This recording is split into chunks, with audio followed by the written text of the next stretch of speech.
So, Atlantis. It's one of those names that, when you hear it, conjures up images of crumbling pillars beneath turquoise waves, advanced civilizations, maybe some highly sophisticated fish people. Who knows? But where did this all even start? Because, surprisingly, the vast majority of what we think we know about Atlantis, the very bedrock of the myth, actually comes from one very specific and, frankly, rather opinionated source. And that source, my friends, is none other than the ancient Greek philosopher Plato. Yes, that Plato. The guy who gave us the allegory of the cave, the guy who pondered ideal forms, and the guy who, apparently, also dabbled in a bit of ancient historical fiction, or perhaps a very elaborate thought experiment. Now, Plato wasn't just casually chatting about Atlantis over a cup of hemlock-free wine. He wrote about it in two of his dialogues, Timaeus and Critias. And it's important to remember these are dialogues, meaning they're essentially staged conversations between different characters. Think of it like a very, very long-winded philosophical podcast from 2,400 years ago. In these dialogues, the story of Atlantis isn't presented as a historical fact that Plato himself witnessed, or even something he personally vouches for as an eyewitness. Oh no, that would be far too straightforward. Instead, he attributes the tale to a chain of oral tradition, which, as we all know, is a very reliable way to transmit precise historical details over centuries. The story, as Plato presents it, goes something like this. The sage Solon, who was a famous Athenian lawgiver and poet, basically one of those ancient Greek overachievers, apparently traveled to Egypt. Because, of course he did. Where else would an enlightened Greek go to pick up some truly ancient wisdom? While in Egypt, Solon allegedly encountered some very, very old priests. And these priests, being incredibly ancient and one presumes possessing an encyclopedic knowledge of everything, decided to impart some truly mind-boggling history to Solon. History that, apparently, the Greeks had completely forgotten about. Which, happens. You get busy inventing democracy, writing epic poems. You forget about a super advanced island civilization that sank into the sea. Understandable. The Egyptian priests told Solon that Athens, his own glorious city, was actually far more ancient and far more glorious than he or any other Greek realized. And even more interestingly, they told him about a mighty rival that Athens had faced about 9,000 years before Solon's time. Yes, 9,000 years. This wasn't a casual skirmish from a few centuries ago. This was ancient history even to the ancient Egyptians. This rival was, you guessed it, Atlantis. Now, let's just pause for a moment and appreciate the scale here. Solon lived around 600 BCE. So if we do a quick bit of sleepy math, 9,000 years before Solon means this supposed conflict happened around 9,600 BCE. To put that in perspective, that's firmly in the Stone Age. We're talking hunter-gatherers, very rudimentary tools, long before the pyramids, long before even agriculture really took hold in many parts of the world. And yet, according to the Egyptian priest's story, as relayed by Plato, there was a sophisticated, seafaring empire called Atlantis, wielding immense power. It's quite the narrative leap, isn't it? So what exactly was Atlantis according to these ancient whispers filtered through Plato? Well, it was an island, naturally. A rather large island, situated beyond the Pillars of Hercules. For those of you who aren't up to speed on your ancient geography, the Pillars of Hercules are generally understood to be the Strait of Gibraltar, the narrow choke point between the Mediterranean Sea and the Atlantic Ocean. So right off the bat, we're talking about a location out in the great big blue, beyond the familiar navigable waters of the ancient world. This already gives it a kind of mythical, distant, almost unreachable quality. It's not just some island off the coast of Greece. It's out there. The Atlanteans themselves were, at first, a truly virtuous and noble people. Imagine a kind of utopian society. They lived simply, disdaining wealth, honoring the gods, and practicing wisdom. Their island was blessed with incredible natural resources, abundant fresh water, lush forests, fertile plains, and even valuable metals, including something called auricacum. Auricacum. Try saying that 5 times fast when you're half asleep. This was described as a shimmering, fiery metal, second only to gold in value, and apparently it was quite plentiful on Atlantis, because why wouldn't it be? If you're going to invent a paradise, you might as well give them all the shiny things.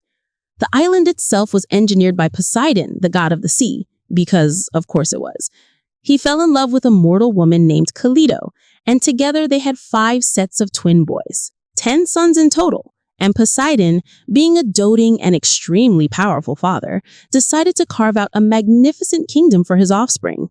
He created concentric rings of land and water around the central hill where Callisto lived, making the city a series of alternating canals and land masses. Imagine the target symbol, but with water in the rings, navigable by ships. Bridges connected these rings, and a grand canal even linked the central city to the sea. It sounds rather picturesque, doesn't it? Very well organized, very good for marine traffic. The eldest of these 10 sons, Atlas, became the first king of Atlantis, and the island and the surrounding ocean were named after him.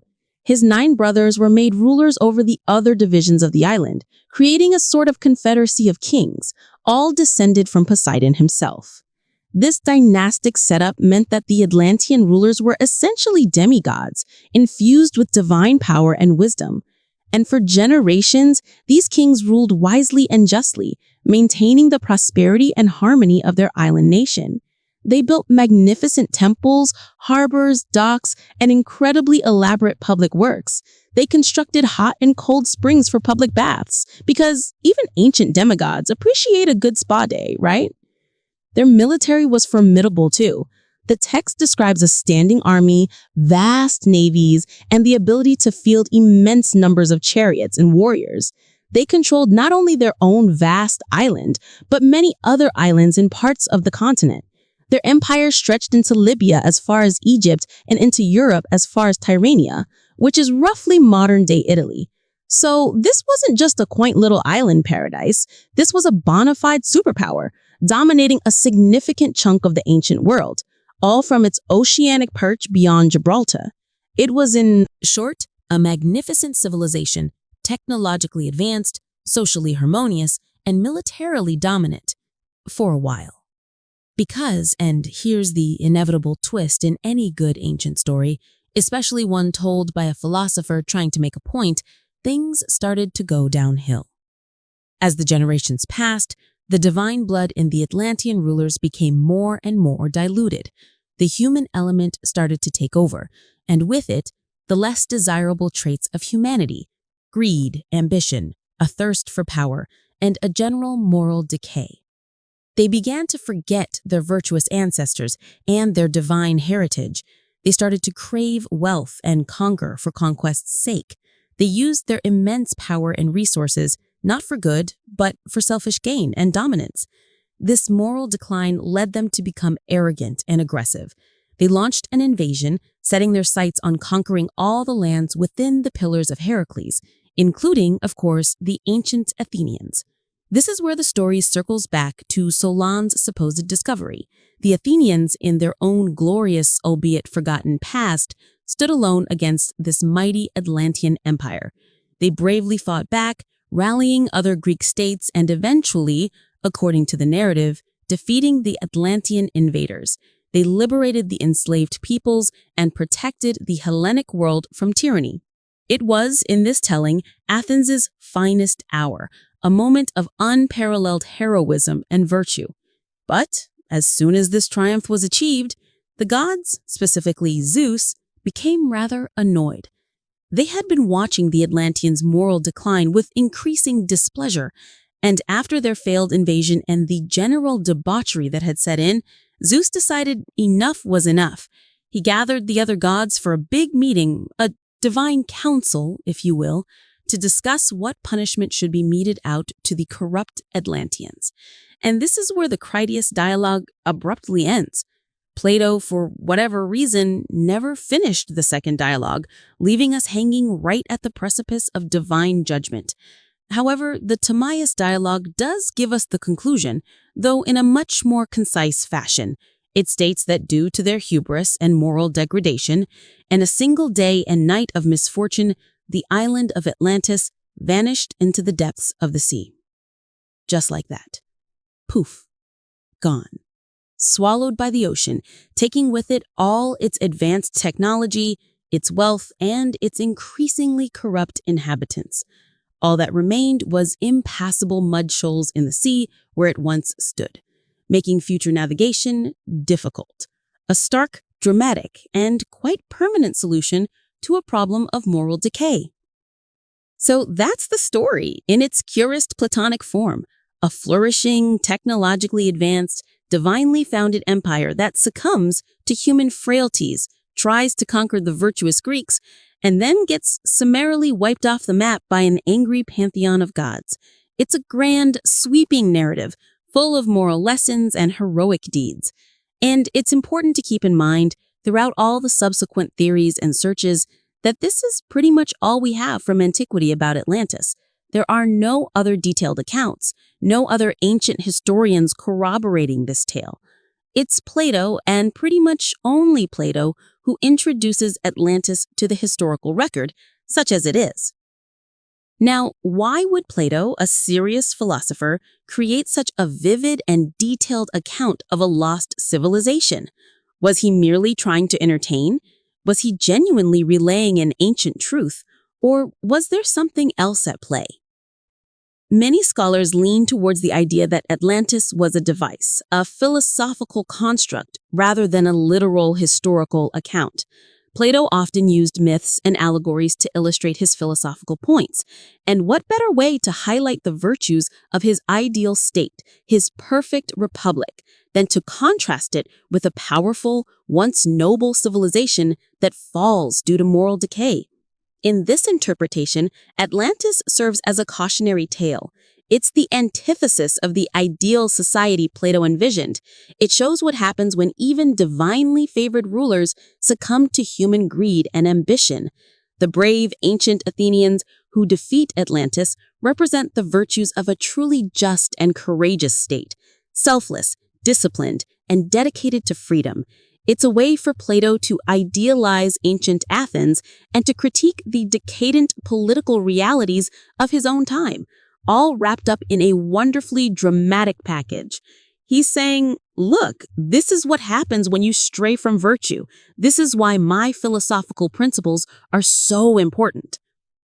And these specific details, the 9,000 years, the elaborate engineering, the orichalcum, these could be seen as embellishments designed to make the story more compelling, more vivid, and, well, more mythic.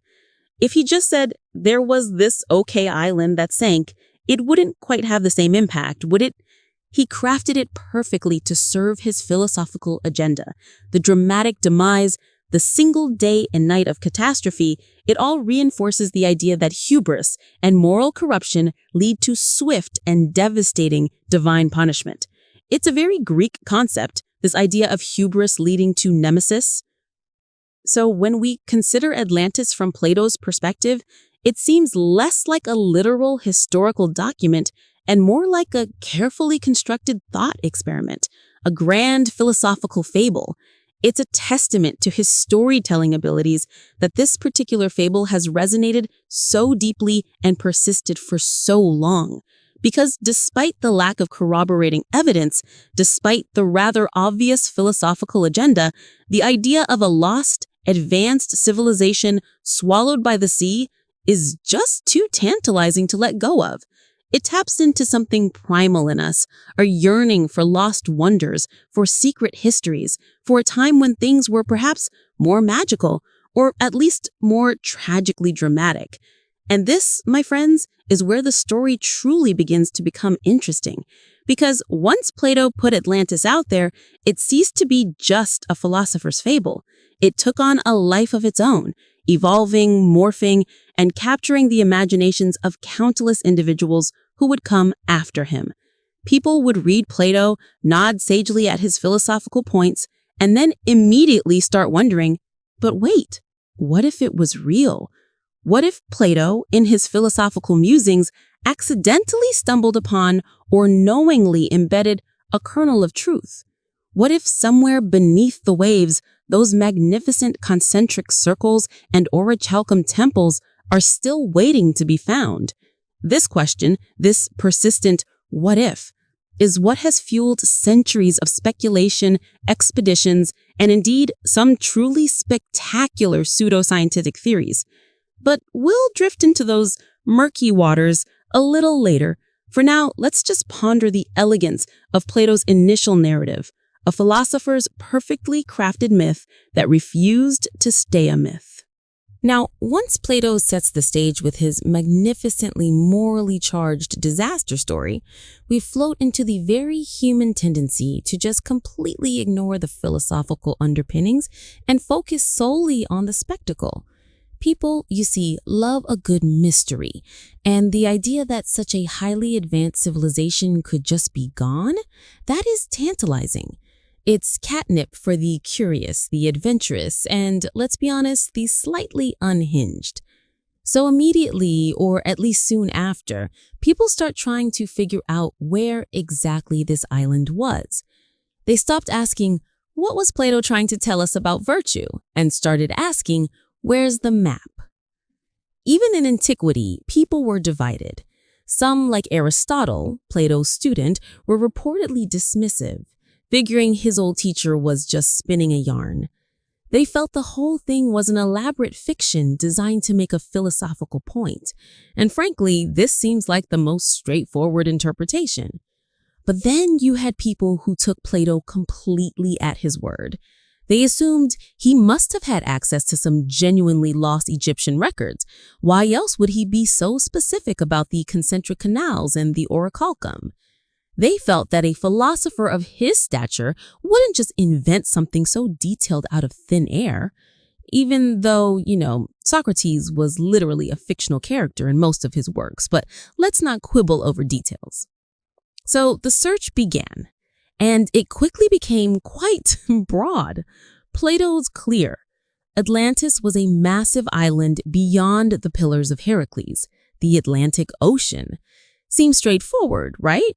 But because no one could find a massive sunken island empire out there, shocker, people started twisting Plato's geography to fit their own favorite spots. Maybe the Pillars of Heracles didn't mean Gibraltar. Maybe beyond the pillars was actually a metaphor for a little past the local fishing spot. The geographical goalposts started moving almost immediately, which, as a historian, is always a red flag that someone has misplaced their keys and is now looking for them under the street lamp because the light is better there. One of the early and most influential takes on the literal location came much, much later, in the 19th century, with a man named Ignatius Donnelly. Donnelly was an American congressman, a populist, a bit of an intellectual dilettante, and possessed of a truly spectacular imagination. In 1882, he published a book with a wonderfully melodramatic title, Atlantis, the Antediluvian World. Now, this book wasn't just speculation, it was a manifesto. It basically took the Platonic fable and amplified it into a grand, unified theory of everything. Donnelly's central, sleep-inducing claim was that Atlantis was not just a lost civilization, but the mother civilization of the entire world. He argued that all subsequent great civilizations, the ancient Egyptians, the Incas, the Mayas, the Greeks, were merely colonies of the highly superior Atlantean culture. This, of course, was a very neat way of explaining away anything in non-European cultures that looked too sophisticated for the prevailing and, frankly, rather prejudiced views of the time. If it looked too advanced, well, obviously it must have been a gift from the superior white European ancestored Atlanteans, because why not combine a grand historical theory with a bit of casual 19th century racial snobbery? It makes for a compelling, if deeply flawed, narrative. Donnelly based his argument on a technique called parallelism. He pointed out similarities between cultures separated by the Atlantic Ocean. For instance, he noted that pyramids existed in both Egypt and Central America. The use of arches, similar religious symbols, even similar flood myths found globally. Donnelly waved his hand and declared these were all remnants, cultural debris left behind by the sinking of the mother culture, Atlantis. He posited that the deluge myth, found in nearly every culture, Noah, Deucalion, Gilgamesh, was actually the collective traumatized memory of the sinking of Atlantis. This was the catastrophic event that reset global civilization.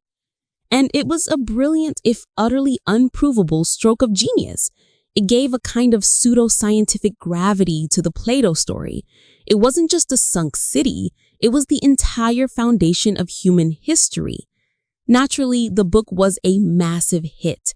It sold incredibly well and cemented the idea of Atlantis not as a philosophical metaphor, but as the literal, technologically superior wellspring of all human progress.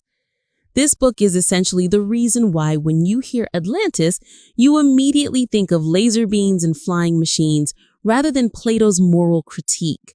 Donnelly took the ball of philosophical inquiry and ran straight toward the end zone of science fiction, making the historical search that much more complex and, frankly, much more fun. The Mid-Atlantic Ridge and the Geological Problem. Now, for those who wanted to stick closer to Plato's geography, the Atlantic Ocean beyond Gibraltar, they inevitably had to grapple with a rather significant geological problem: plate tectonics. This might be a slightly jarring shift from philosophical critique and Victorian speculation, so just relax. We're just talking about rocks, the slowest kind of drama. The problem is simply this. Geological knowledge tells us that continents don't just sink. They float on tectonic plates, which move incredibly slowly over the Earth's mantle. And while volcanic islands do sink or subside over geologic time, a landmass of the size of Plato's Atlantis, which he describes as larger than Libya and Asia Minor combined, simply cannot disappear into the ocean depths in a single day and night. That's just not how continents work, and certainly not in the area where Plato placed it. Enter the Mid-Atlantic Ridge. If you look at a map of the ocean floor, you'll see this massive submerged mountain range that runs right down the middle of the Atlantic. In the 20th century, as oceanography advanced, people latched onto this ridge. The idea emerged that perhaps Atlantis was an island, or a group of islands, that once sat atop this ridge and subsequently sank due to volcanic activity or seismic events. A highly sophisticated civilization built on a geologically volatile, spreading plate boundary. What could possibly go wrong? This idea is deeply romantic, but geologically improbable. The Mid-Atlantic Ridge is where new crust is being formed. It's a very active, volatile area, not a stable foundation for a giant millennial-old empire. Furthermore, even if an island did exist there and collapse, it would be extremely difficult for it to leave behind the impassable mud shoals Plato mentioned, which were apparently just beneath the surface for centuries after the sinking. The currents and depths of the Mid-Atlantic are not conducive to keeping a giant, shallow mud bank in place for 9,000 years. So while the idea of a massive, cataclysmic event sinking an entire civilization in one go is dramatically compelling, it flies directly in the face of modern geology. Plato, writing in the 4th century BCE, obviously didn't have access to maps of the seafloor or an understanding of continental drift. He needed a dramatic, divine ending for his fable, and a continental landmass sinking in a day was the perfect punchline. But trying to retroactively fit that narrative into the rigid constraints of real-world theology is where the literal search for Atlantis runs into its biggest, most stubborn obstacle. It forces seekers to either completely abandon the geology or completely abandon Plato's timeline and scale. Most choose the latter. The Mediterranean misfits, Santorini and the Minoans.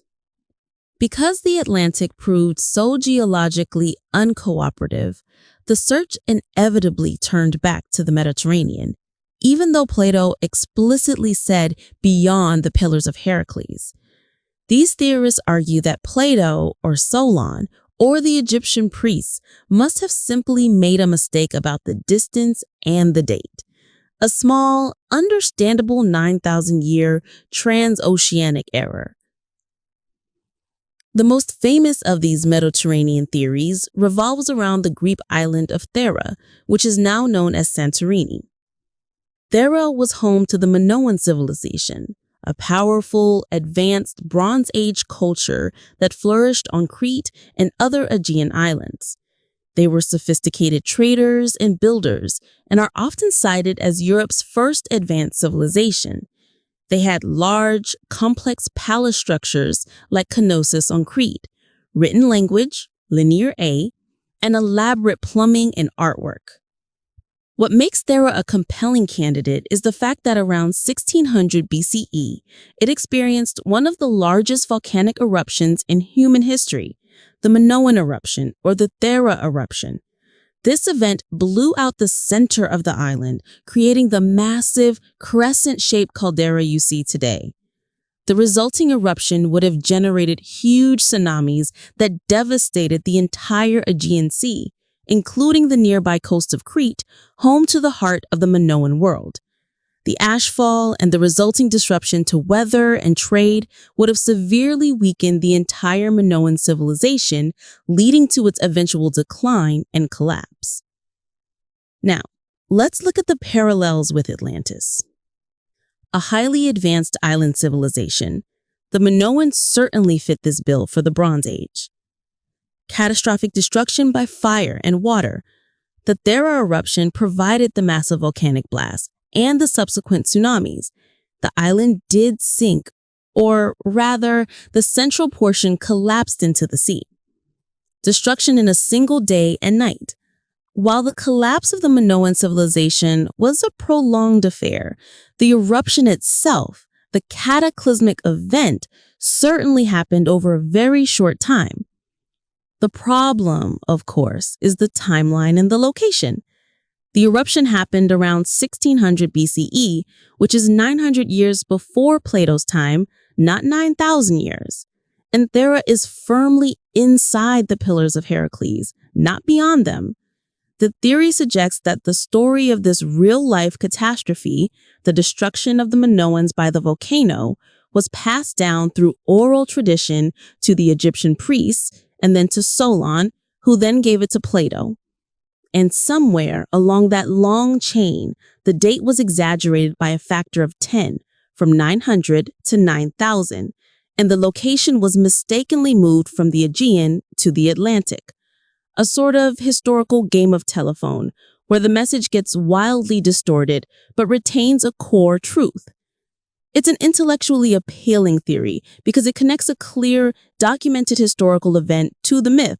It gives Atlantis a tangible, albeit slightly rearranged, real-world address.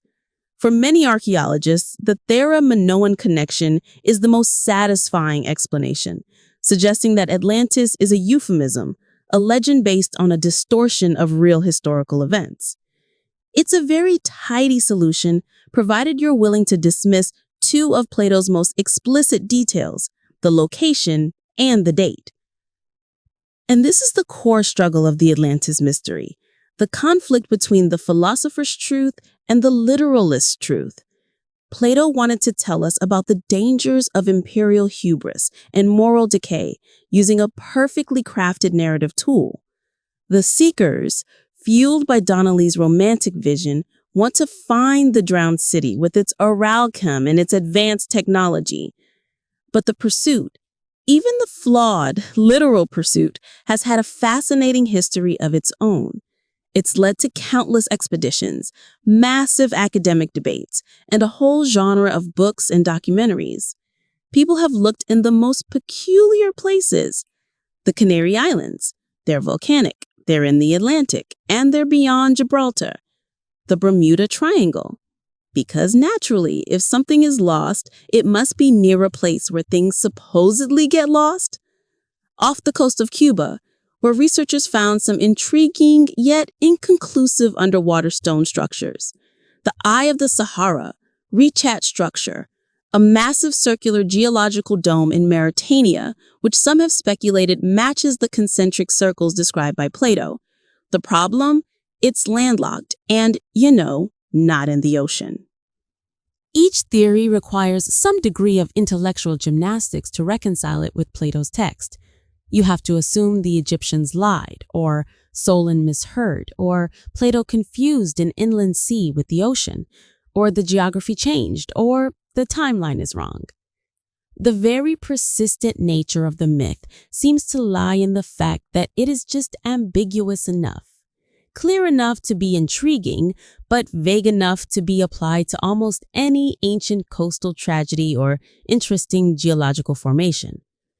Ultimately, the lack of any definitive, scientifically verifiable evidence for a huge Atlantean landmass sinking 9,000 years ago in the Atlantic tends to bring us right back to where we started, Plato. The sheer elegance of his fable, its internal consistency, and its clear moral message suggest that Atlantis is less a place to be discovered and more a profound idea to be contemplated.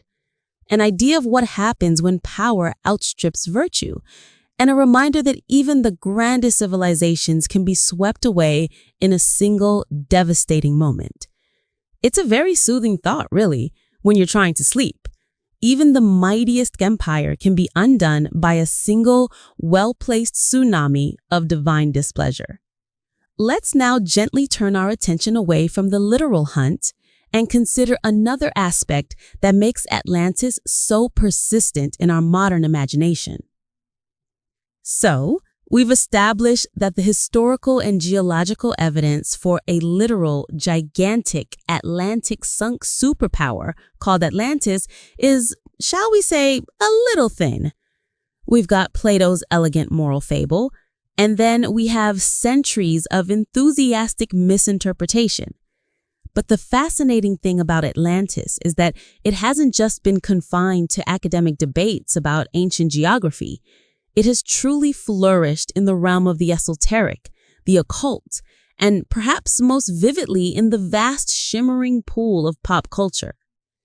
Once Ignatius Donnelly reframed Atlantis as the technologically superior mother civilization back in the late 19th century, he essentially gave a massive glittering gift to esoteric thinkers.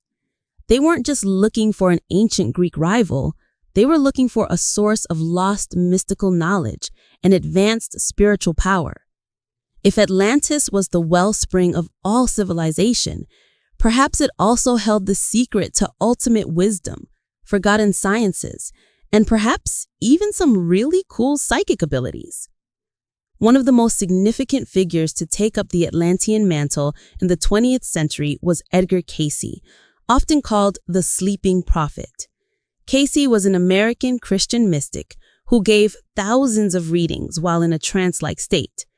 People would ask him questions about their health, their past lives, or the future, and Cayce would offer detailed, often strangely specific answers. And naturally, a significant chunk of his readings focused on Atlantis. Cayce's version of Atlantis was, to put it mildly, significantly more dramatic than Plato's. Forget the simple gold and orchard column.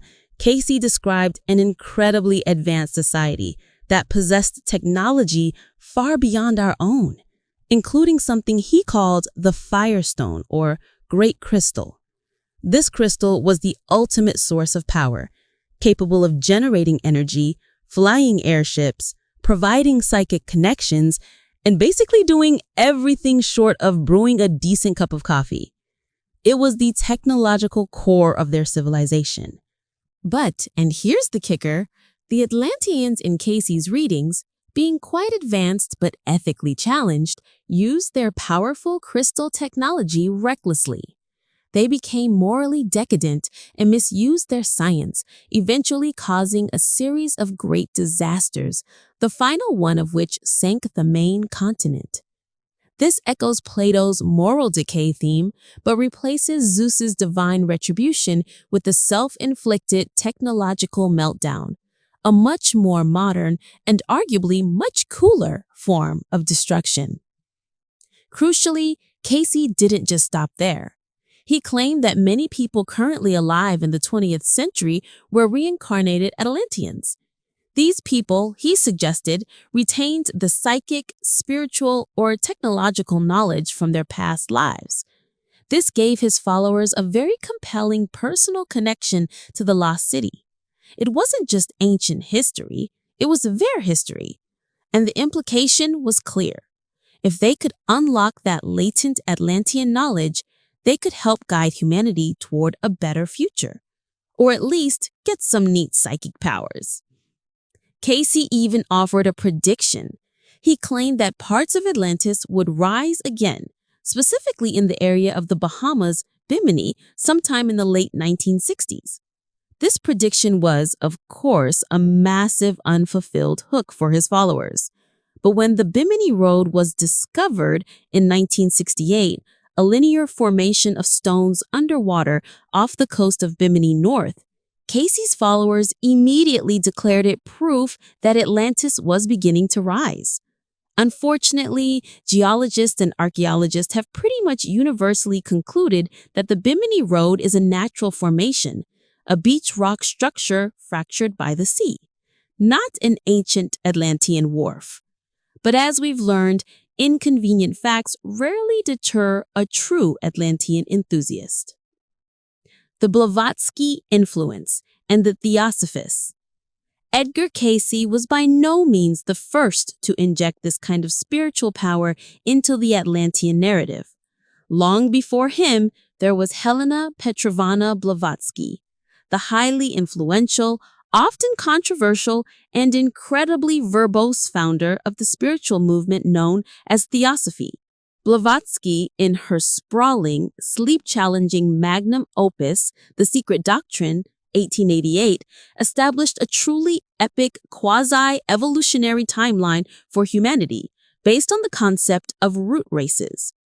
Theosophy posits that humanity has developed through a series of these races, each associated with the lost continent. And guess which root race came just before our current one, the Aryan root race? Yes, you guessed it, the Atlantean root race. In Blavatsky's cosmology, the Atlanteans were the fourth root race, existing millions of years ago on the massive continent of Atlantis. These weren't just advanced humans, they were often depicted as semi-divine beings, sometimes even giants, possessing immense psychic and magical powers. They were responsible for the creation of magic, for the earliest forms of worship, and for the initial mastery of the world's elemental forces. This gave the Atlanteans an almost cosmic significance. They weren't just an island, they were a vast evolutionary stage of human consciousness. Blavatsky, echoing Plato, and possibly Donnelly, who she likely read, also introduced a moral dimension. She suggested that while the early Atlanteans were noble and wise, later generations became corrupted. They practiced black magic and misused their phenomenal psychic powers for selfish gain, leading to the destruction of the continent. This theosophical view was incredibly influential. It turned Atlantis into a template for all lost spiritual knowledge. It gave rise to the whole ancient astronaut concept, though without the actual aliens, mostly, and provided a foundation for countless later occult and New Age movements. Suddenly, anything mysterious, from the construction of the Great Pyramid to crop circles, could be tenuously linked back to the vast, powerful, and conveniently undocumented knowledge of the Atlantean root race. It's a remarkably effective way to bypass the slow, tedious accumulation of archaeological data and simply declare that the answers lie in a magical, sunk continent. The cinematic splendor and cartoonish chaos. The esoteric appeal of Atlantis was so strong that it inevitably spilled over into mass entertainment, where the story lost all pretense of philosophy or even pseudoscience and simply became a vehicle for spectacle. Pop culture, you see, loves advanced civilizations and dramatic sinking. It's got everything: tragedy, mystery, and great costume opportunities. The transition from a somber philosophical point to a cinematic trope began early. Films and books quickly realized the dramatic potential of a powerful civilization that sunk. It's a perfect setup for treasure hunts, moral lessons, and, importantly, really cool, glowy technology. In modern media, Atlantis has solidified into a few very specific, easily digestible archetypes. The techno-utopia. This is the Casey Donnelly version, the city of immense technological superiority. Think crystalline power, advanced robotics, and perhaps dome-protected cities. It's all about the stuff they had. The primitive survivor. This is the version where, after the sinking, the Atlanteans survived but devolved. They might live in a bubble beneath the waves, often speaking a strangely accented formal English, or perhaps they've regressed to a kind of savage sea-dwelling state. They are a relic, a warning, or sometimes a source of conflict for surface dwellers. The source of all evil or magic. In this version, the Atlanteans were destroyed because they were too powerful or too evil. They messed with forces they didn't understand, and their lost technology is highly dangerous. This is where you get all the plots involving mad scientists trying to reactivate the Atlantean death ray or unlock the Atlantean portal to another dimension. It's high stakes, high concept, and very, very far from Plato's dialogues. Perhaps one of the most visible modern takes came in the early 2000s with the animated film Atlantis, The Lost Simply. This film, charming as it was, perfectly blended all the tropes: advanced technology, giant blue crystals, a language created by a renowned linguist, Mark Okrand, who also created Klingon, because why not double down on the fictional languages, and a vast subterranean survival community. It completely skips the philosophical stuff and goes straight for the high-adventure treasure hunt. The Atlanteans aren't just a metaphor for moral decay, they are the people who invented the crystal power source that must be protected from greedy, surface-dwelling mercenaries. This is the power of a myth well told. Plato created a magnificent shell of a story, a moral container, but humanity, being what it is, couldn't help but fill that container with all sorts of shiny, mystical, or explosive things. Secret societies, vast crystal batteries, psychic powers, and even the occasional underwater civilization ruled by a guy in green spandex. The myth serves as a blank slate upon which we project our own anxieties about technology, our fascination with lost power, and our endless desire for a secret history, a more interesting past that explains the present. The search for Atlantis is, in a very real way, a search for a more compelling version of ourselves. So when someone claims to have finally found Atlantis, whether it's off the coast of Spain or under the ice of Antarctica, or perhaps even in the deepest parts of the Marianas Trench, they are often not just trying to prove Plato right, they are trying to prove right the generations of esoteric writers, pulp fiction authors, and cartoonists who have made Atlantis the ultimate symbol of lost grandeur.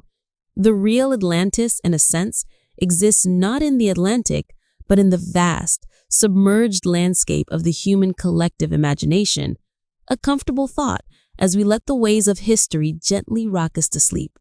We've drifted through the philosophical origins of Atlantis and bobbed through the choppy waters of occult and pop culture interpretation.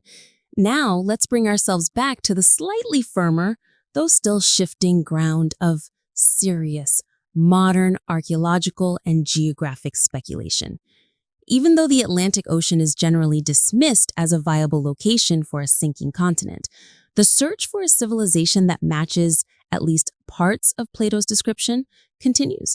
And for this, we must return to the critical geographical marker, the pillars of Heracles, Gibraltar, and the land immediately surrounding them.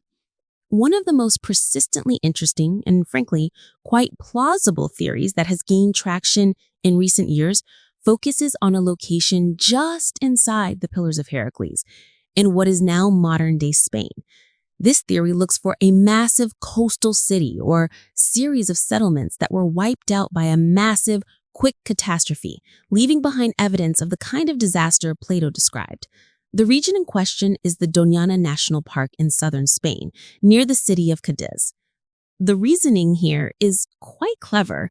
Plato says Atlantis was beyond the pillars, but he also says its empire reached into the Mediterranean, conquering land as far as Italy and North Africa. So what if the capital city itself was a massive port, the gateway to the Atlantic, located right near the pillars? And what if the Egyptians or Solon or Plato simply confused the location of the home island with the location of the empire? Or perhaps in the translation from Egyptian to Greek, the preposition beyond became muddled with near or on the way to. It's a convenient bit of linguistic flexibility, but it brings the target area into a much more geologically stable, historically documented region. The focus here is specifically on the Marismas de Hinojos, a vast, low-lying, swampy area within the Doñana region. This area, now primarily wetlands and salt marshes, was once a large open bay that gradually silted up over millennia. This is where the theory gets its legs. Several researchers, notably including an American professor named Richard Freund and a German researcher named Rainer Kuhn, have suggested that this ancient, now submerged basin near Cadiz is the true location of Atlantis. Why this specific swampy spot? Well, let's look at the evidence the proponents claim to have found. Using ground-penetrating radar, satellite imagery, and some rather selective interpretation of ancient Roman maps, these researchers claim to have identified the faint outlines of structures buried beneath the marshlands. They suggest that these outlines, particularly what they see as concentric circles, match the description of Atlantis's complex harbor and canal system. And here's a rather interesting detail. Plato said that after Atlantis sank, the sea in that spot became impassable due to mud shoals. Remember that? A major reason why the mid-Atlantic theory fails is that mud shoals simply don't persist in the deep ocean, but in the Bay of Cadiz, near the mouth of a major river system, the Guadalquivir, massive shallow mud shoals are exactly what you would get from a catastrophic event, followed by millennia of silt deposition. So the geographical details, if you adjust the location to inside the pillars, suddenly start to fit rather nicely. The mud fits. The catastrophic event, a geologist's nightmare. But of course, a few circular patterns in the mud and a convenient location are not enough. You still need the catastrophe. You need the single day and night of misfortune that wiped out this enormous civilization. And for this, the theorists point to a known, real-world, immense seismic event, a massive tsunami that likely occurred sometime between 2000 BCE and 800 BCE, hitting the Iberian Peninsula. The idea is that a gigantic earthquake and subsequent tsunami, perhaps the kind generated by a volcanic flank or a major plate shift, would have completely inundated this low-lying coastal region. A major tsunami hitting the Bay of Cadiz, a shallow estuary, would not only have destroyed any coastal city, but would have also deposited vast amounts of mud and silt, burying the ruins quickly and permanently. This aligns much better with the concept of a rapid, watery burial than the slow geological sinking required for the mid-Atlantic. Furthermore, if you look at the archaeological record around the Bay of Cadiz, you find evidence of a number of civilizations that suddenly declined or vanished around the time frames being discussed. Though none are definitively Atlantean, there are artifacts and hints of advanced coastal trade settlements that suffered devastating destruction, The researchers in favor of this location have even claimed to find evidence of multiple structures in the surrounding hills, which they interpret as memory cities or monuments built by survivors of the disaster. If a civilization was wiped out in a single day, the survivors might indeed rebuild nearby and retell the story of the disaster for generations. This could be the event that Solon learned about in Egypt, a story that became grander, more geographically distant, and temporally stretched out from 1,200 years to 9,000 years as it traveled from the Iberian Peninsula to the Nile Delta and then back to Plato's Athens. This theory is appealing because it is a parsimonious explanation. It uses a real-world geological event, a massive tsunami, and a real-world location, the Bay of Cadiz, to explain the persistence of the myth. It asks us to believe in historical distortion rather than geological impossibility. It suggests that Atlantis is not a continent, but a very large, wealthy, and unfortunate coastal kingdom, utterly destroyed by a catastrophe that was then recorded, magnified, and moralized by Plato. It transforms the myth from a cosmic mystery into a tragic, if slightly embellished, historical incident. A skeptic's gentle sigh. However, as with every single Atlantis theory, the Doñana Cadiz idea has met with significant yet polite scholarly resistance, because as historians and archaeologists, we always have to gently push back against grand narratives, especially when they rely heavily on interpreting ambiguous data. The main points of skepticism are simple. The evidence is circular. The concentric circles and structures found using remote sensing are often dismissed by critical geologists as natural features, sediment shifts, or ancient irrigation systems that have been interpreted after the fact to fit the Platonic description. If you go into the field looking for concentric circles, you are very likely to find some kind of circular feature, especially in a marshland environment. No definitive artifacts. Despite years of study and remote sensing, there has been no definitive, universally accepted archaeological discovery of a grand, advanced Bronze Age city that was wiped out in this area. We haven't found the walls, the harbors, the orichalcum jewelry, or any large-scale evidence of the superpower Plato described. The name is missing. The civilizations known to have been in this area, like the Tartessians, an ancient civilization that flourished here from the 9th to 6th centuries BCE, do not carry the name Atlantis. While they are a rather mysterious, wealthy, and somewhat vanished civilization that fits the general area, connecting them to Plato's creation remains a massive, unproven leap. So while the Bay of Cadiz theory is one of the least fantastical, replacing cosmic crystals with seismic waves and a sunken continent with a sunken coastal plain, it still requires a huge act of historical faith. You have to believe that the details Plato provides, the concentric canals, the location near the pillars, the mud shoals, are historically accurate kernels, but that the most important details, the date, and the sheer size are off by orders of magnitude.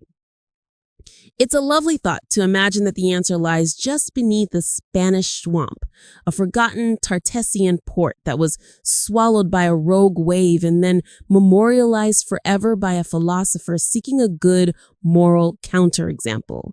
It's certainly a more restful thought than contemplating a giant crystal-powered island sinking into the deepest part of the Atlantic. But the truth, as always with Atlantis, remains elusive, stubbornly buried beneath layers of silt, time, and human yearning. Conclusion to the quest. So after all this meandering through the philosophical, the geographical, and the occult, where do we ultimately land on the question, was Atlantis real? The simplest, sleep-inducing, and most academically rigorous answer is no. Not as Plato described it. There is no geological evidence for a continent-sized landmass sinking in the Atlantic 9,000 years ago, and no corresponding archaeological evidence of a grand, advanced Bronze Age city that was wiped out in a single day. Plato's account, with its clear moral framework and convenient timing to elevate ancient Athens, functions perfectly as a philosophical allegory, a creation myth for political thought, much like his cave allegory. It's a tool, not a travelogue. However, the enduring mystery is not whether Atlantis was literally true, but what real event inspired it. The myth is too specific, too vivid to be entirely made up. It seems highly likely that Plato or the sources he used were referencing a real-life cataclysm, either the devastating volcanic eruption at Thera or Santorini that crippled the Minoans, 1600 BCE, or a massive tsunami-driven disaster on a wealthy coastal plain, such as the Tartessian region near Cadiz, Kaza 1000 BCE. In this view, Atlantis is a composite memory. It is the human fear of losing everything to nature, combined with the moral need to explain that loss as divine punishment for hubris. Plato simply took a devastating real-life story of an advanced civilization falling, amplified the details, shifted the geography to the outer sea, and stretched the timeline to make his philosophical point about virtue. He crafted the perfect bedtime story, one that is just interesting enough to keep us listening, but ultimately leads us to the comfortable conclusion that the greatest lost civilization is not beneath the sea, but in the pages of an ancient, unfinished manuscript. The quiet pursuit of Atlantis continues not because archaeologists expect to find orichalcum temples, but because the myth itself is a powerful reminder of the fragility of human achievement and the relentless, unstoppable power of the sea. It's a peaceful thought, in a way. No matter how grand the walls or how sophisticated the technology, the ocean always wins in the end. Now, as we let the waves of this long, speculative history gently recede, let's settle in and perhaps ponder another strange, lost fragment of human ambition and catastrophe. Ah, yes. We move now from the grand, watery drama of a technologically advanced island empire to something far quieter, far more stark, and perhaps even more perplexing in its own way. The sudden, silent abandonment of the Mesa Verde cliff dwellings. We're leaving the warm blue currents of the Atlantic and floating gently toward the high, arid plateaus of the American Southwest. The setting changes completely, but the central mystery remains the same. A thriving civilization, a highly developed culture, gone. Not with a cataclysmic splash, but with a simple, deliberate walk into the desert. The people who built and inhabited Mesa Verde, the ancestral Pueblo people, or the Anasazi as they were historically, though somewhat controversially known, represent a high point of pre-Columbian civilization in North America. They weren't building mile-wide concentric cities with crystal power, but they were mastering a far more difficult feat, thriving in a brutal, beautiful, and unforgiving environment.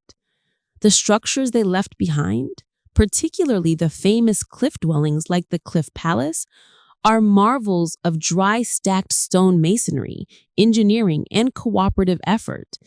They are literally built into the overhanging cliffs, nestled in alcoves and caves, providing shelter from the elements and a defensive position against whatever was out there. Now, let's set the stage. By the mid-13th century, around 1250 CE, the ancestral Pueblo people had perfected their way of life on the Mesa Verde. They had a sophisticated understanding of dry land farming, growing maize, beans, and squash, the three sisters on the mesa top. They built elaborate pit houses and surface structures. But their absolute architectural peak, their grand finale, was this period of intensive construction in the cliff faces. Imagine the work involved. These are multi-story complexes, sometimes with over 150 rooms, often built with only the most basic tools, stone axes and simple levers. The stone blocks had to be carried down the mesa, across the canyon, and up the cliff face. They installed sophisticated water collection systems and built kivas, circular subterranean chambers used for ceremonial and social purposes.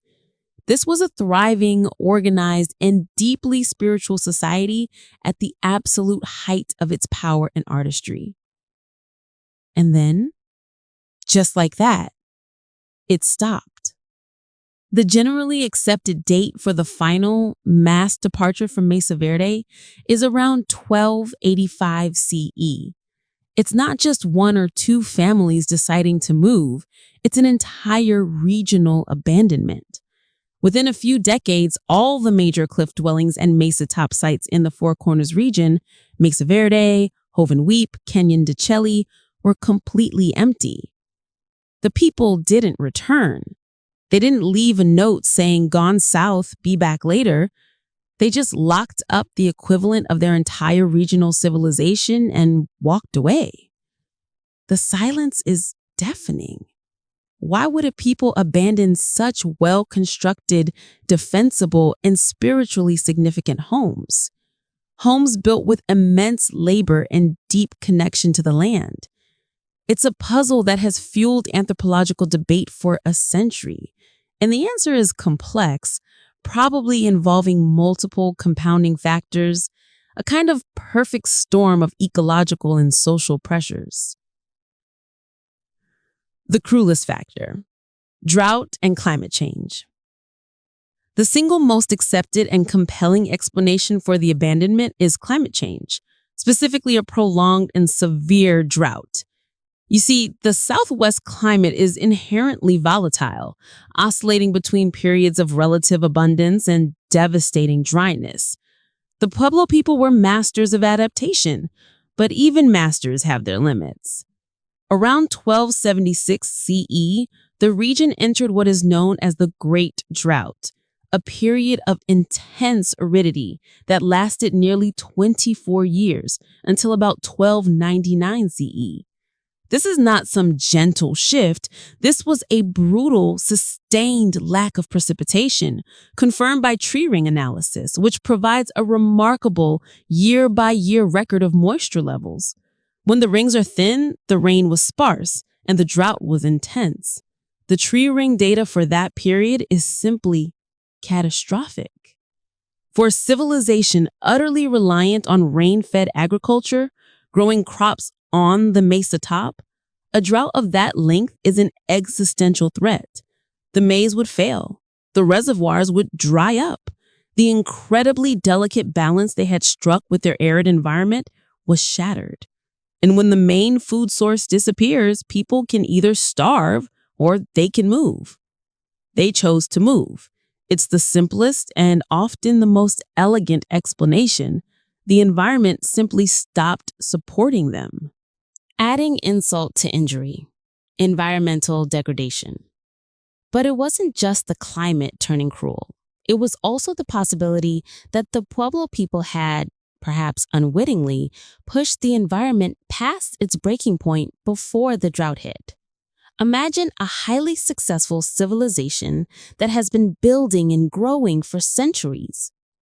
Deforestation. They needed wood for construction, roof beams for kivas, ladders for access, and, crucially, for fuel. Centuries of dense population on a small mesa top likely led to massive local deforestation. This is important because trees help retain soil moisture and prevent erosion. When the trees are gone, the soil is exposed. Soil erosion. Once the trees were gone, the increasingly intense periodic storms would have washed away the topsoil from the fields on the mesa top. Soil erosion severely cuts into agricultural productivity. So when the Great Drought hit in 1276 CE, the people of Mesa Verde were already living on a highly stressed, deforested, and partially eroded landscape. The drought wasn't the first punch, it was the knockout blow to an already weakened system. They weren't just dealing with the lack of rain, they were dealing with the consequences of centuries of intense use of a fragile ecosystem. The carrying capacity of the land, already low in the high desert, had been exceeded. The elaborate cliff dwellings, those majestic monuments to their success, had become beautifully constructed death traps, situated in a resource-depleted region. The last straws: conflict and social stress. Beyond the ecological pressures, there is also evidence of escalating social stress and conflict. Think about the psychological impact of seeing your children starve year after year as the drought drags on. That kind of existential stress tends to fray the social fabric. There is archaeological evidence in the region from this period that suggests a rise in violence, perhaps from competition over dwindling resources. Some sites show signs of being burned or hastily abandoned, and some skeletal remains exhibit evidence of violent trauma. The massive effort to build those cliff dwellings themselves could be interpreted as a defensive measure, a response to an outside threat, perhaps migrating groups or other desperate Pueblo people, or internal conflict, or both.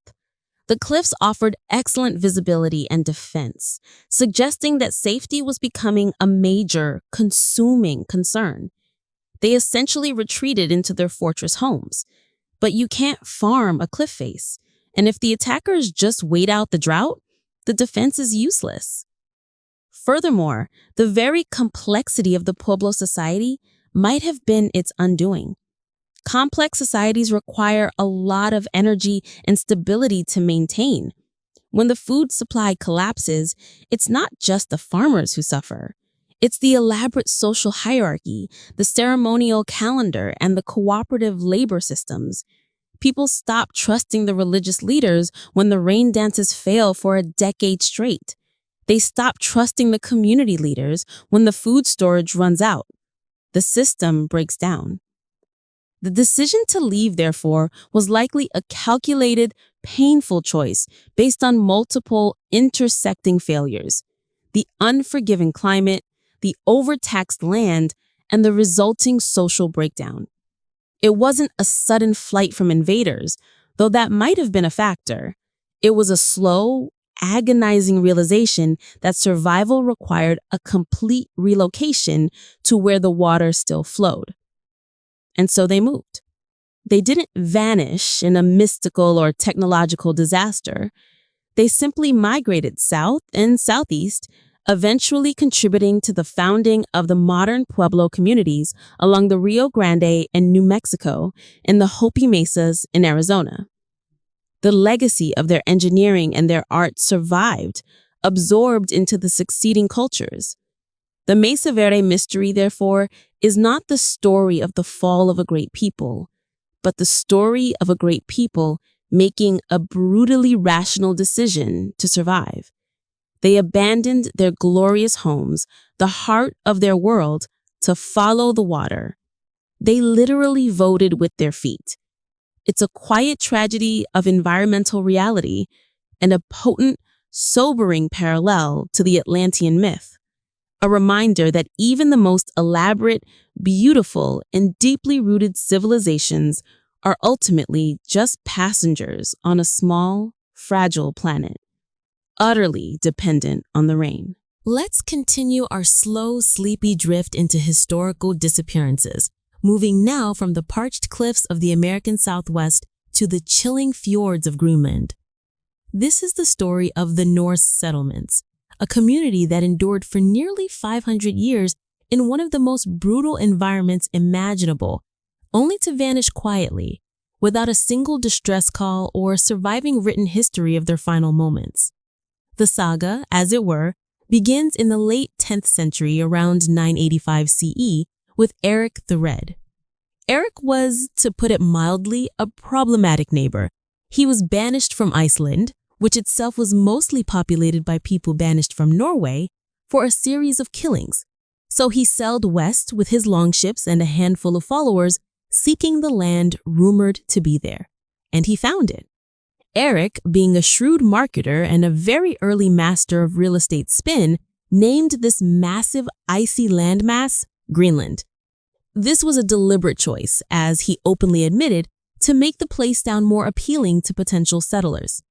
People would be more tempted to go there if it had a good name, he supposedly said. And it worked. Hundreds of settlers followed, establishing two main colonies on the southwestern coast, the Eastern Settlement and the Western Settlement. Now, don't let the name fool you. Even in this warmer period, known as the medieval warm period, Greenland was a harsh mistress. The Norse didn't settle on the massive ice sheet. They chose the narrow, grass-covered coastal fjords where they could replicate their Scandinavian way of life. They built sturdy stone and turf farmsteads, complete with longhouses, barns, and stables. They raised cattle, sheep, and goats, importing iron and wood, two things Greenland sorely lacked. For nearly 5 centuries, they were a vibrant, self-sufficient, and deeply European community. They had churches, a bishop, and even a cathedral at Gardar, the seat of the bishopric. They paid tithes to Rome and traded with Europe. Their entire economy was built around what was known as the Great Export: walrus ivory and polar bear hides. This ivory, sometimes superior to elephant ivory, was a highly prized commodity in medieval Europe, particularly for carving luxurious items in bishops' crosiers. As long as the market for ivory was strong, the Greenland colony was viable. The slow freeze, the Little Ice Age. Like the Pueblo people, the Norse were ultimately undone by a profound shift in climate, but in reverse. Around the beginning of the 14th century, the Little Ice Age began to set in. This wasn't a sudden drop in temperature, but a slow, relentless cooling trend. For the Greenland Norse, this cooling was devastating. Shorter growing seasons. The small patches of pasture they relied on for fodder became smaller, and the growing season became drastically shorter. This meant less hay could be harvested, and maintaining their cattle and sheep through the long winters became exponentially harder. The archaeological record shows that as the climate cooled, the average size of their cattle drastically shrunk, a sign of malnourishment and selective breeding for hardiness. Ice-choked seas. The cooling brought more severe winters and, crucially, significantly more sea ice. This ice made the sailing routes from Europe, their lifeline for supplies like iron and timber, more treacherous and less frequent. Their vital connection to the outside world was literally freezing over. Worsening access to hunting grounds. The cooling seas may have also affected the walrus and seal populations, or at least made them harder to access for the Norse hunters, further stressing their export economy. The isolation began to deepen. European ships stopped coming regularly. The last reliably dated written communication from the Greenland Norse to Europe is a record of a wedding in the Eastern Settlement in 1408 CE. After that, silence. By the mid to late 15th century, when European ships occasionally stumbled upon the settlements, they were completely deserted. The farmsteads were intact, the churches still stood, but the people were gone. Let's continue our slow, sleepy drift into historical disappearances, moving now from the parched cliffs of the American Southwest to the chilling fjords of Greenland. This is the story of the Norse settlements, a community that endured for nearly 500 years in one of the most brutal environments imaginable, only to vanish quietly, without a single distress call or surviving written history of their final moments. The saga, as it were, begins in the late 10th century around 985 CE with Eric the Red. Eric was, to put it mildly, a problematic neighbor. He was banished from Iceland, which itself was mostly populated by people banished from Norway, for a series of killings. So he sailed west with his longships and a handful of followers, seeking the land rumored to be there. And he found it. Eric, being a shrewd marketer and a very early master of real estate spin, named this massive icy landmass Greenland. This was a deliberate choice, as he openly admitted, to make the place sound more appealing to potential settlers. People would be more tempted to go there if it had a good name, he supposedly said. And it worked. Hundreds of settlers followed, establishing two main colonies on the southwestern coast, the Eastern Settlement and the Western Settlement. Now, don't let the name fool you. Even in this warmer period, known as the medieval warm period, Greenland was a harsh mistress. The Norse didn't settle on the massive ice sheet. They chose the narrow, grass-covered coastal fjords where they could replicate their Scandinavian way of life. They built sturdy stone and turf farmsteads, complete with longhouses, barns, and stables. They raised cattle, sheep, and goats, importing iron and wood, two things Greenland sorely lacked. For nearly 5 centuries, they were a vibrant, self-sufficient, and deeply European community. They had churches, a bishop, and even a cathedral at Gardar, the seat of the bishopric. They paid tithes to Rome and traded with Europe. Their entire economy was built around what was known as the Great Export: walrus ivory and polar bear hides. This ivory, sometimes superior to elephant ivory, was a highly prized commodity in medieval Europe, particularly for carving luxurious items in bishops' crosiers. As long as the market for ivory was strong, the Greenland colony was viable. Failure to adapt, a culture clinging to the past. Why did the Norse fail to survive when their neighbors, the Inuit, Thule people, thrived? The Inuit, who migrated to Greenland after the Norse, were perfectly adapted to the harsh Arctic environment. They were nomadic, relying heavily on marine mammals, seals, whales, and caribou, using advanced hunting technology like kayaks and harpoons. The Norse, however, were stubbornly European. They tried to maintain a farming-based, high-status, cattle-centric culture in an increasingly Arctic landscape. They wore thick European-style woolen garments, while the Inuit wore superior, perfectly insulated, tailored sealskin. The Norse were culturally resistant to embracing the full suite of Inuit technology and subsistence strategies. While the Norse eventually did hunt seals, it appears to have been seen as a low-status, supplemental food source, not the foundation of their diet. Skeletal analysis of the Norse remains shows their diet becoming increasingly marine-based in the final centuries, indicating they were adapting out of sheer necessity. However, they clung to their pastoral identity and their European trade connections until those connections literally froze over. They likely saw the Inuit as primitive and failed to engage in the trade or knowledge sharing that might have saved them. The tragic irony is that their cultural identity, their deep connection to their European roots and farming lifestyle, became their greatest vulnerability. The rise of the rival, the Russian ivory trade. Adding a final quiet layer of economic doom was the shift in the European market. The whole economic engine of Greenland was walrus ivory, but during the 14th century, the market for ivory began to change. The plague, the Black Death, swept through Europe, devastating populations and commerce, reducing the demand for luxury goods like carved ivory. Elephant ivory. As trade routes improved, larger amounts of African elephant ivory began entering the European market. This ivory was easier to carve and was seen as a superior status symbol. Russian walrus ivory. Perhaps most critically, new, more accessible sources of walrus ivory opened up from the Russian north, flooding the market and undercutting the price of the Greenlandic product. The Greenlandic Norse were left with a product that was hard to procure, difficult to ship, and increasingly worthless in the European market. Their vital economic lifeline snapped just as their environmental conditions were becoming unmanageable. In the end, the Norse didn't perish in a great battle or a single disaster. They simply ran out of options.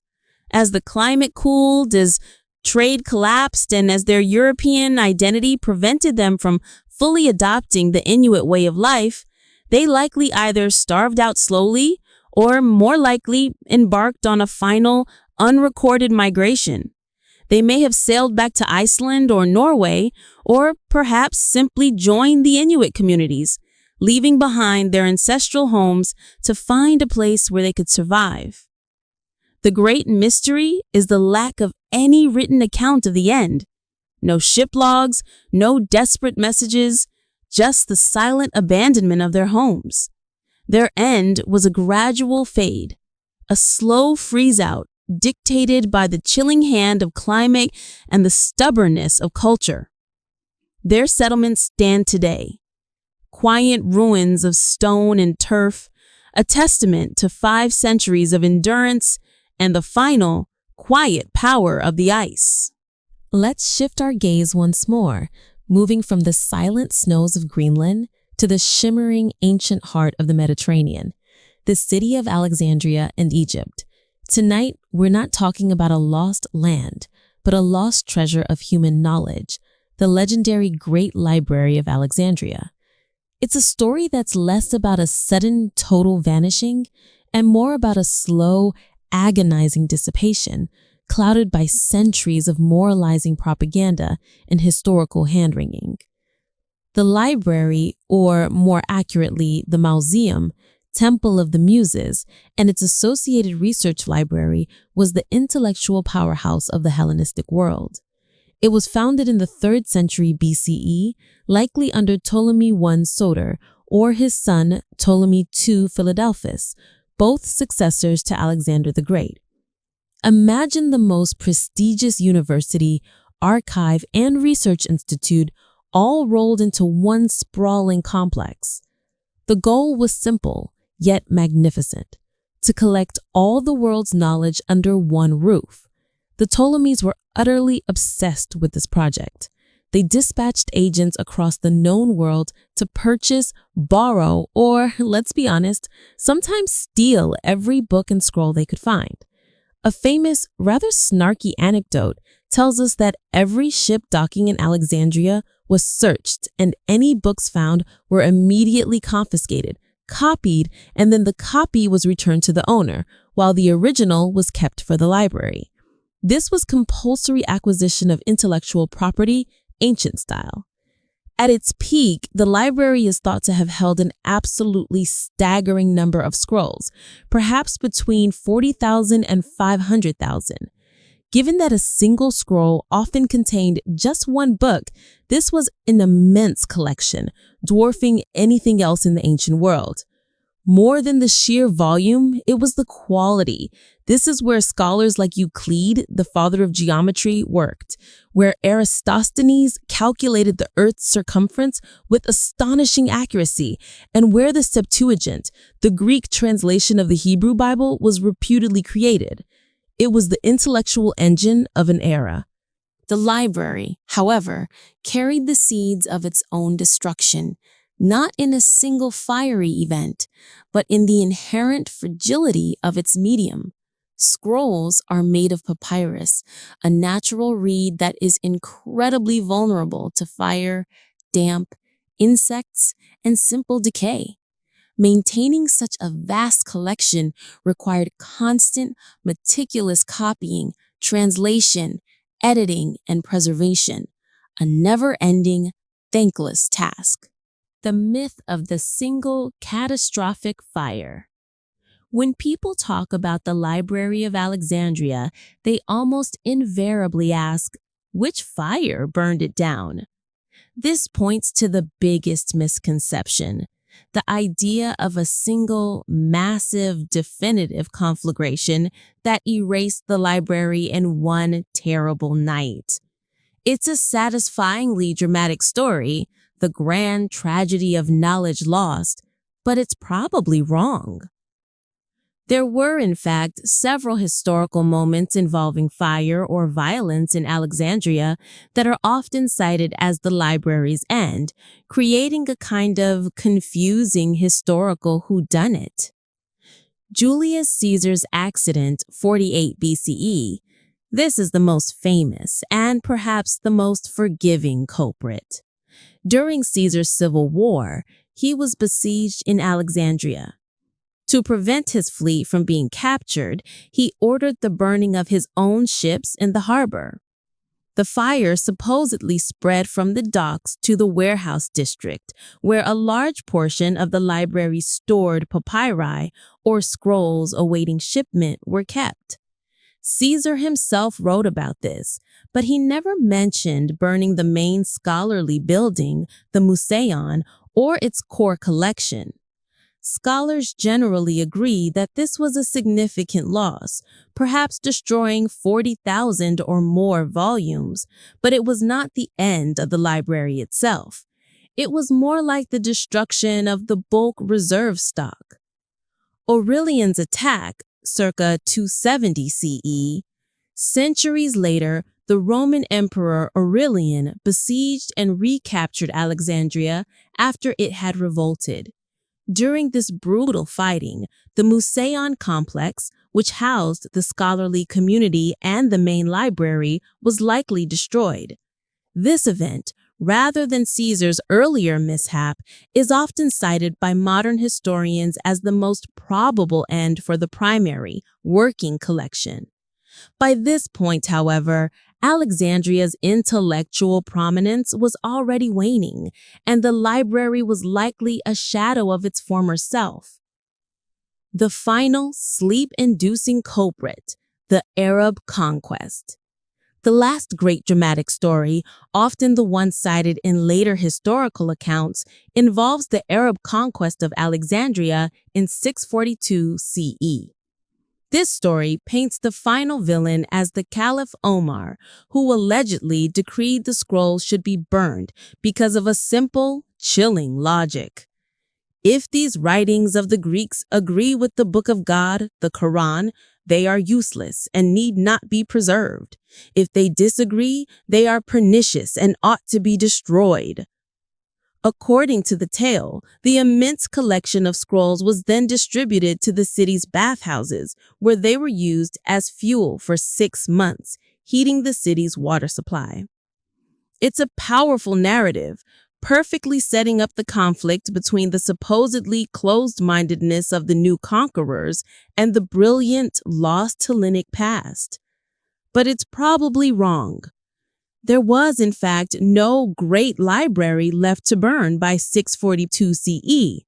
The collections had been repeatedly damaged, neglected, copied out, moved, and destroyed over the preceding 5 centuries. The intellectual center had long since shifted, first to other cities like Pergamum and later to Constantinople. The death of the library was not a violent, single assassination, but a slow, bureaucratic, and cultural decline. The true tragedy, neglect and decay. The true sleep-inducing tragedy of the Library of Alexandria is not the drama of the flames, but the slow, mundane horror of neglect. Imagine a collection of 500,000 scrolls in a damp, busy port city. Maintaining that required an incredible continuous effort. As the Ptolemaic dynasty declined, the funding for scholars and preservation dwindled. The intellectual zeal faded. Scholars moved elsewhere.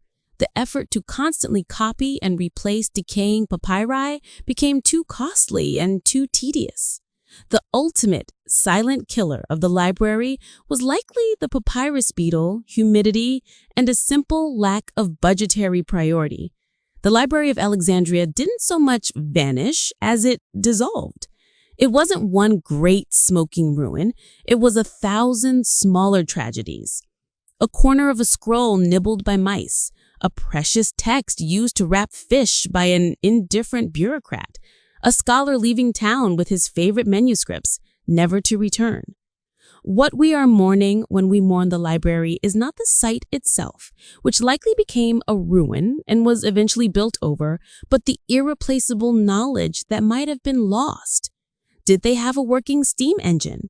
Did they possess the key to faster-than-light travel?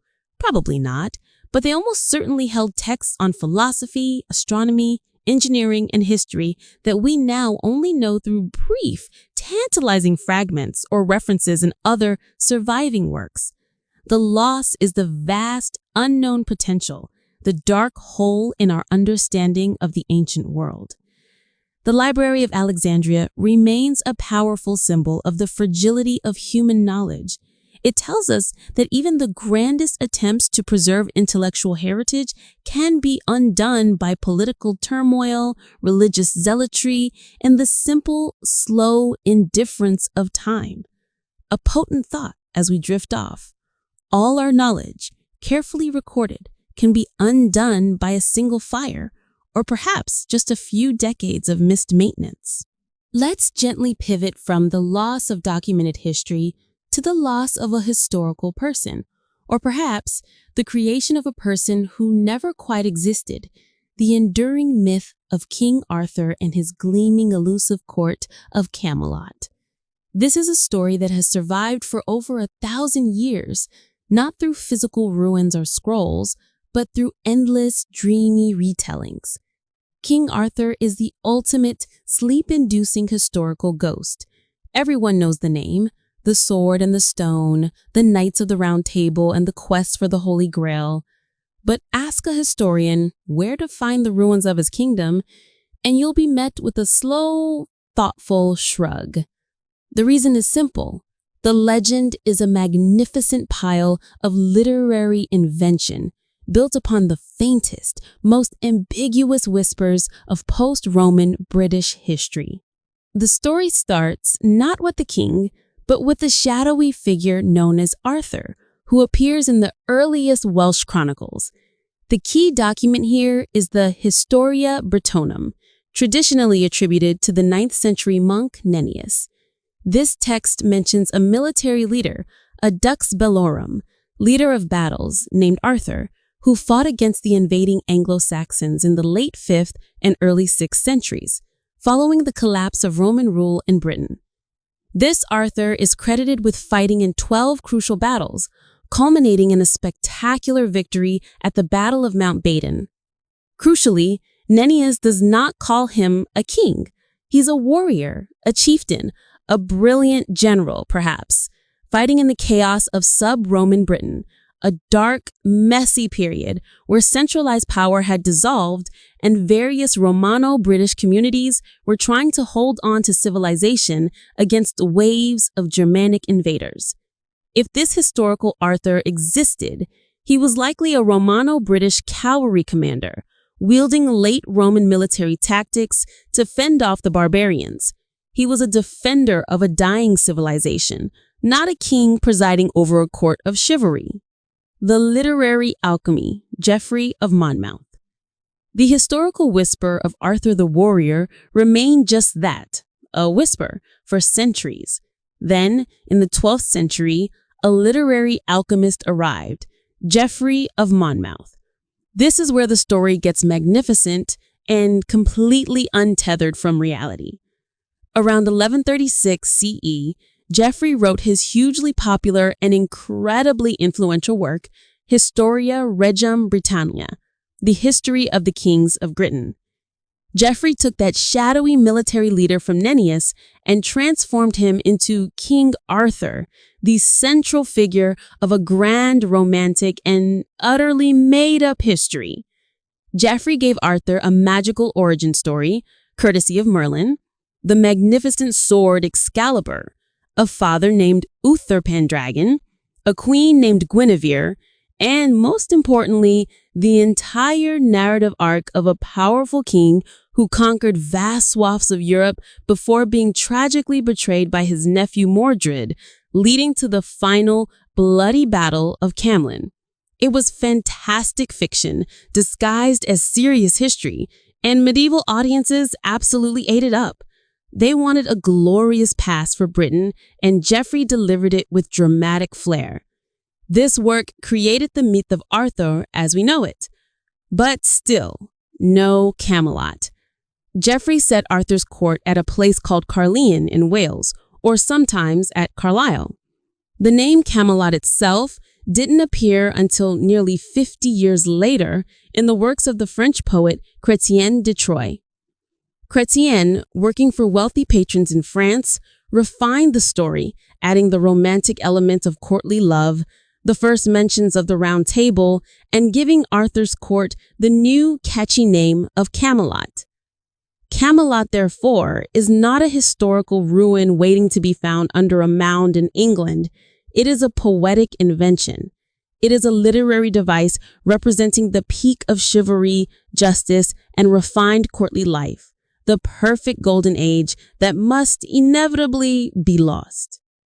The search for the unfindable place. Despite the overwhelming evidence that Camelot is a fiction, the search for its real-world location has been a relentless, charmingly stubborn pursuit. Everyone wants to claim the ultimate symbolic capital. Over the centuries, countless places have been proposed as the real Camelot, or the location of Arthur's last battle, including Cadbury Castle in Somerset. This imposing Iron Age hill fort was excavated extensively in the 1960s, revealing evidence of a large, well-defended, high-status structure in the post-Roman period, Arthur's time. It's one of the strongest contenders for an actual fortress that might have inspired the idea of Camelot, even if it wasn't called that. Tintagel, Cornwall, associated heavily with Arthur's supposed conception, this dramatic coastal ruin is pure romance. But the current buildings are mostly medieval, built centuries after Arthur's time, specifically to capitalize on the already popular Arthurian legends. It's a site of myth, not a site of history. Winchcombe, Gloucestershire, and Cadbury Congresbury, Somerset, other hill forts or Roman outposts that show some activity during the volatile 5th and 6th centuries, suggesting they were part of the military network that might have been commanded by Arthur. The quiet, gentle truth is that the closest thing to Camelot was likely a series of rough, heavily fortified wooden and stone defensive sites scattered across Britain, not a grand unified castle. The historical Arthur, if he existed, was probably a grim, battle-weary man riding between muddy fortresses, struggling to maintain order in a world falling apart. The long sleep. Arthur's endless return. The myth's ultimate longevity lies in the ambiguous end given to the king. Arthur is wounded at Camlan, but he is not definitively killed. Instead, he is famously taken to the mystical island of Avalon to be healed. The legend concludes with the famous phrase, "Hic jacet Arthurus, rex quandam rexque futurus," which translates to, "Here lies Arthur, king once and king to be." This refusal to die, this promise of return, is the final essential piece of the puzzle. Arthur became a national, slumbering hero, a comforting legend for the British people to cling to during times of national crisis. Whenever England was in trouble, people could hold on to the belief that Arthur and his knights would ride again to save them. The ghost of King Arthur is so persistent because it fulfills a profound human need for a just, perfect past. Camelot is a political and moral ideal, a shining city of noble deeds and divine mission. It doesn't need to be found because it is, quite literally, wherever we imagine the perfect, uncorrupted society to be. The search for the historical Arthur is a quiet, fascinating academic pursuit, but the search for Camelot is simply the human soul looking for a better time that never was, a sleep-inducing fantasy that offers comfort in the face of history's inevitable decline. Would you like to explore another great mystery of disappearance? Perhaps the case of the Roanoke colony?